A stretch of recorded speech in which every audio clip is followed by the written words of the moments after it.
My fiance canceled our wedding because he had an awakening after his ex passed away, but now he's having an awakening on the streets with no place to live.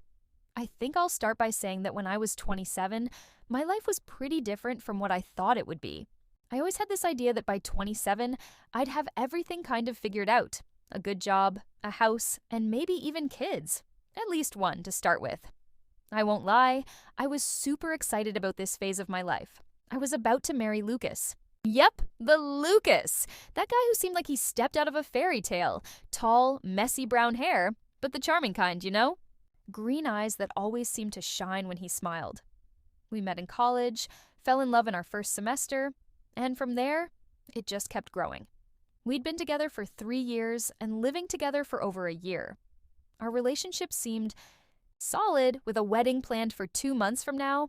I remember how nice it was to wake up and have that simple routine of making coffee, preparing lunch while he cracked jokes about the most random things. He was always that guy who could make the best of any situation.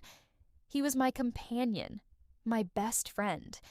The most natural thing in the world was to think about marrying him.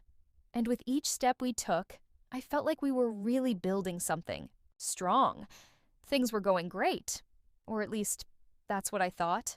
Then, something I never imagined would happen happened.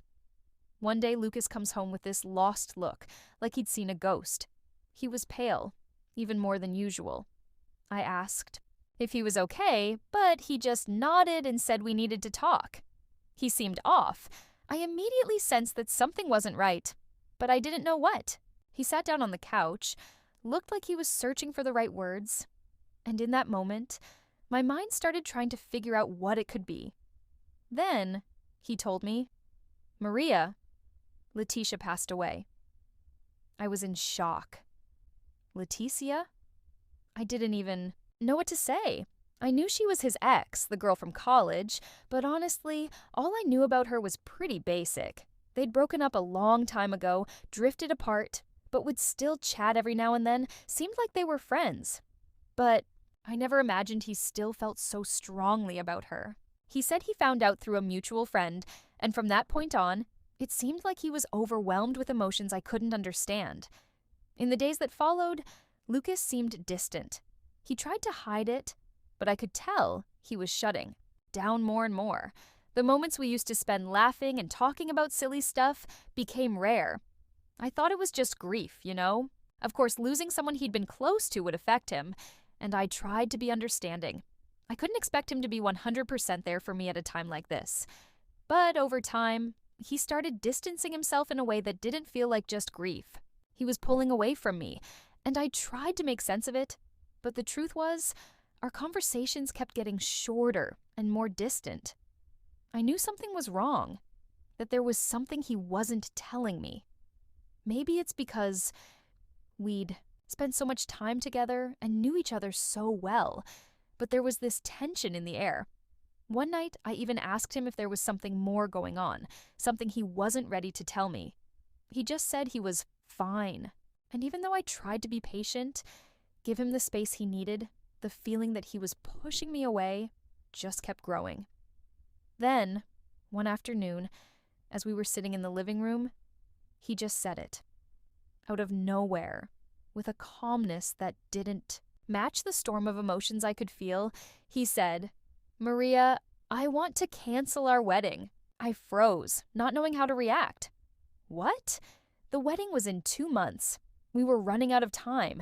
Everything was already planned. I didn't know if he was joking, being dramatic, or just saying something without thinking. But when he looked at me with that empty expression, I knew he wasn't joking. He said that hearing about Letitia's death made him realize something. He wasn't sure anymore if he wanted to get married. He needed time to be alone. I heard those words, and for a second, it felt like the world just stopped. The feeling of living in a nightmare was overwhelming. I didn't know what to think, couldn't wrap my head around what he was saying. I wanted to scream, but something kept me there, frozen. That's when fear and frustration took over. I was already so invested, so committed, and hearing that felt like a real betrayal. He was asking me to give up a future I believed in. Everything I thought we had built together, in just one sentence, seemed to crumble. I couldn't handle the words. he was saying, the coldness in his tone, the distance he was creating between us. Anger and disgust surfaced in a way I didn't know I still had in me. In a split second, I took off my engagement ring and threw it in his direction. If that's what you want, Lucas, then stay single forever. I'm done with this. I didn't recognize the person standing in front of me anymore. He seemed like someone else, someone who wasn't the man I loved. He didn't say anything else. He just grabbed a few things and left. Since then, I haven't heard from him directly. But his parents started calling me, telling me I should have been more understanding, that he was going through a tough time and I should have waited. Waited for what? Waited for him to tell me, in words, that he didn't love me enough to marry me? After that day, everything changed. The house, which had always been our refuge, became a strange, empty, cold place. Every corner seemed to watch me, accuse me, remind me of what was being destroyed. No matter how hard I tried to convince myself that things would get better, the truth was that things just got worse with each passing day. Lucas became a shadow of the man I knew. With every conversation, he seemed more distant, more closed off. He avoided any kind of talk that involved what was happening between us, like he was trying to deny everything we'd shared up until then. I tried to be patient. I kept telling myself over and over that he was hurting, that Letitia's death had shaken him in ways I couldn't understand.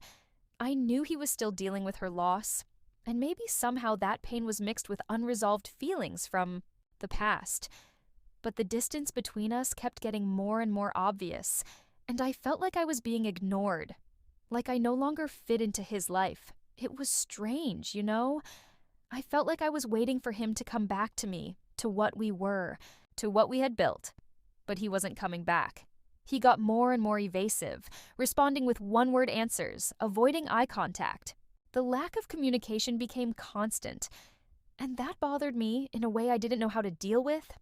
I was so confused, so lost. It was like he disappeared inside himself, and I, not knowing what to do, kept trying to reach out to the version of him that still existed, but that didn't want to meet me anymore. One of those days, when I was almost out of patience, he told me, with a voice that didn't sound at all convinced, "Maria, I need some time. I'm not ready for commitment anymore." His words hit me harder than I expected. I didn't know how to react, but a quiet rage started building up inside me, the kind of rage that comes from deep down, from the feeling of being disrespected, discarded like I didn't matter. "You're not ready?" I almost shouted, but my voice came out choked, like the pain he caused was stuck in my throat. "So, you think you can just leave me like this? Like everything we built doesn't mean anything?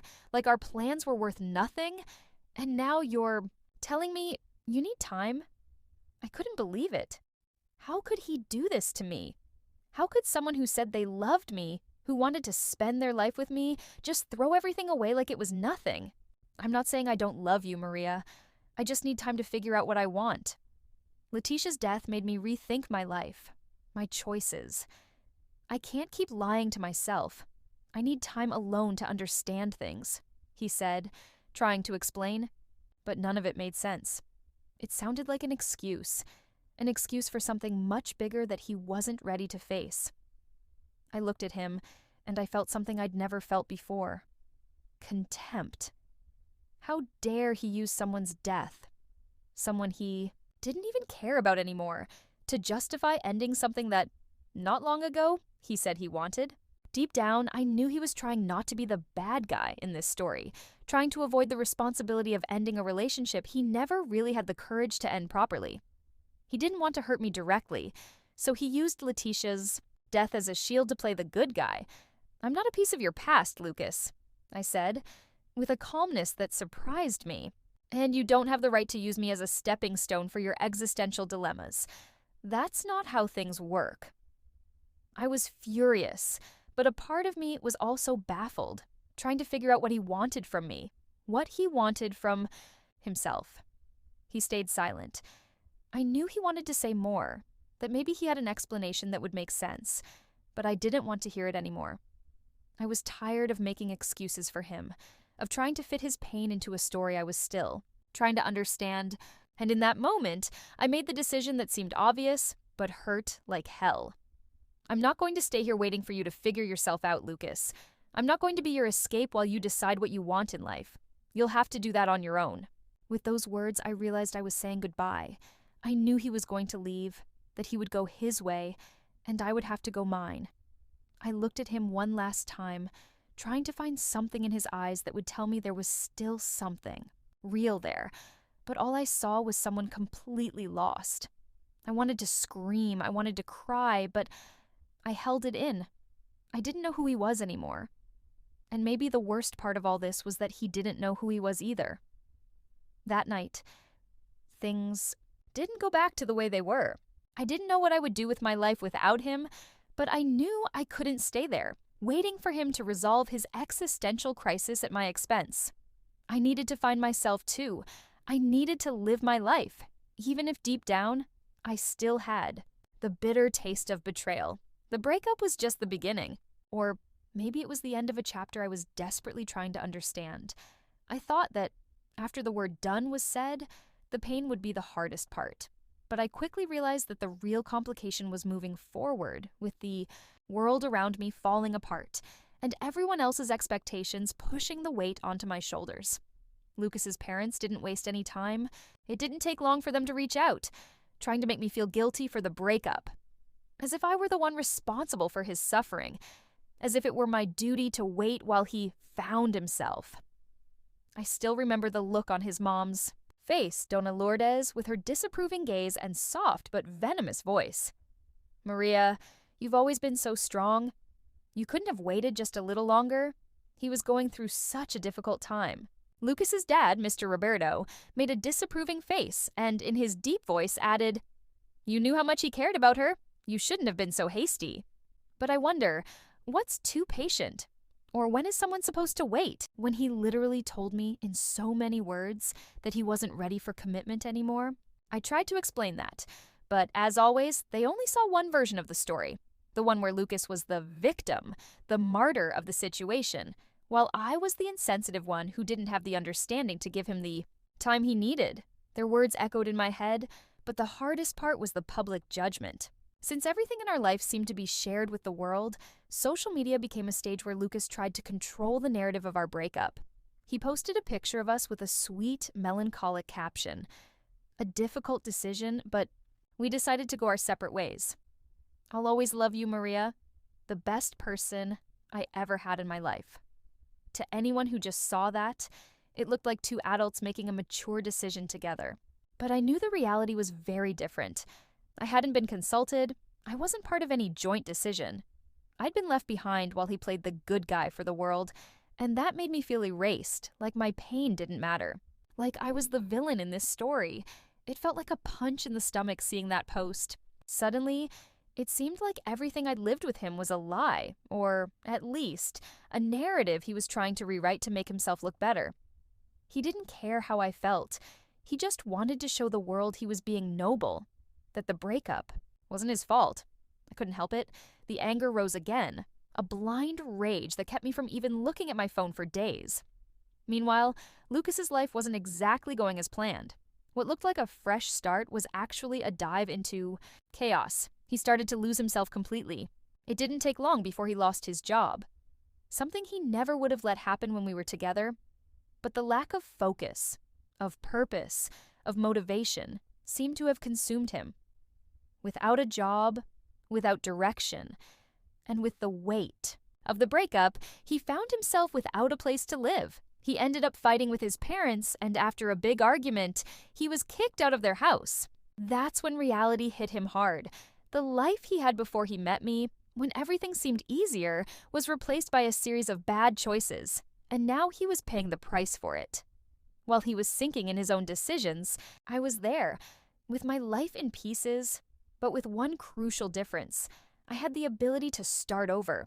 It wasn't easy, but I still had my friends, my career, my independence.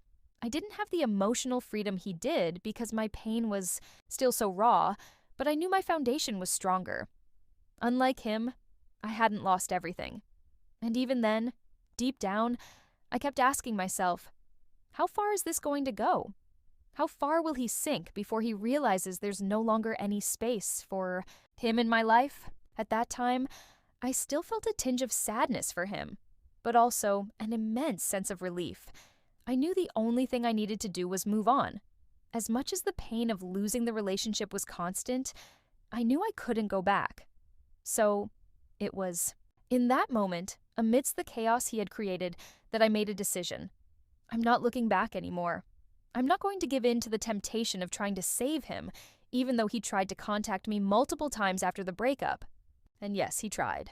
He called, sent me messages, even sent a desperate email saying he wanted to talk, that he needed me. I simply ignored him. My phone became an extension of myself, a barrier between what he wanted and what I needed. I wasn't willing to lose myself for him anymore. I'd already wasted enough time. I wasn't willing to listen to Lucas's excuses anymore. It had already been enough. The pain he caused couldn't be erased with empty words or gestures that only tried to regain control over something he had already destroyed. But still, he tried, in a way I didn't expect. The letter came in the mail. It wasn't him who sent it directly, but a mutual friend, Marcos, who still seemed to believe that Lucas needed a chance to redeem himself.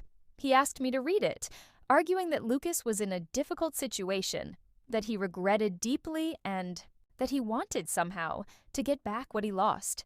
In a letter full of rehearsed sentences, Lucas talked about how sorry he was for canceling the wedding, how much he missed our relationship, and how, now lost, he was facing the consequences of his own choices. He tried to justify his actions by saying that Letitia's death shook him so much that he didn't know how to deal with his own emotions, and that's why he ran away instead of facing the pain of a relationship that, to him, seemed more like a burden than a source of happiness. I read the letter, but soon I felt uncomfortable, as if he was trying to save himself, as if the regret he was expressing was actually a desperate attempt to patch something that couldn't be fixed. He wanted to go back to the life he once had, where everything seemed easier, where I was still there, waiting. But the truth, as harsh as it was that I no longer belonged in that life of his. He was trying to convince me that his regret was genuine, but I knew deep down that he wasn't sorry for how he treated me. He was sorry for losing a stability, for losing someone who had always been there for him. It wasn't about me. It was about what he was losing. I decided not to respond. It wasn't worth it. It was already so clear to me that he was just trying to reverse the situation, trying to restore the version of his life he had destroyed with his own hands. I had already gone through all those phases of doubt, of wanting to give him one more chance, of trying to believe that things could be different. But now, I just felt tired. An emotional exhaustion that consumed me every time I thought about everything I'd lived through with him. And more than that, I felt anger, not just about what he'd done, but about how he made me believe I wasn't enough, that what I had given him wasn't valid, and that our love, our life plan, could be thrown away as if it meant nothing. But the letter, despite everything, had a positive effect on me. Not in the way he wanted, of course. It didn't make me give in. It didn't make me reconsider my decision, but it gave me a new sense of clarity. Something inside me that had felt fragmented before finally clicked. The pain of the breakup was still there, but I started to realize that in some way, I was better off without him. I didn't need someone who, in moments of fragility, preferred to run away rather than fight. I didn't need someone who thought that the grief of another human being could justify emotional distance from the person who was by their side, willing to face everything with them. In the months that followed, I began to rebuild myself. I started to look at my own life in a way I hadn't since I met Lucas. I had let my identity be diluted in the relationship, and when he left, I had to learn how to rediscover who I was. Without him, without the expectation of marriage, without the pressure of being the partner he expected. I went after therapy, something I had always wanted to do, but never had the time or courage to start while I was immersed in everything that was our relationship. And there, in that small office, I began to understand more about myself, about my choices, about what made me happy and what had made me lose myself. My friends, the ones who never abandoned me and always believed in me, were my foundation. conversations at the end of the day, laughter, and advice. They were there to remind me of who I was and to help me understand that I deserved more than a love that didn't honor me, more than a relationship that left me in the dark, with no answers, full of insecurities. Little by little, the pain faded. Not completely, of course. Some scars stay forever, but they no longer torment me the same way. I learned to look at everything I lived with Lucas, not as a failure, but as a lesson. I learned that we can live great love stories, but they aren't always enough to guarantee a happy ending.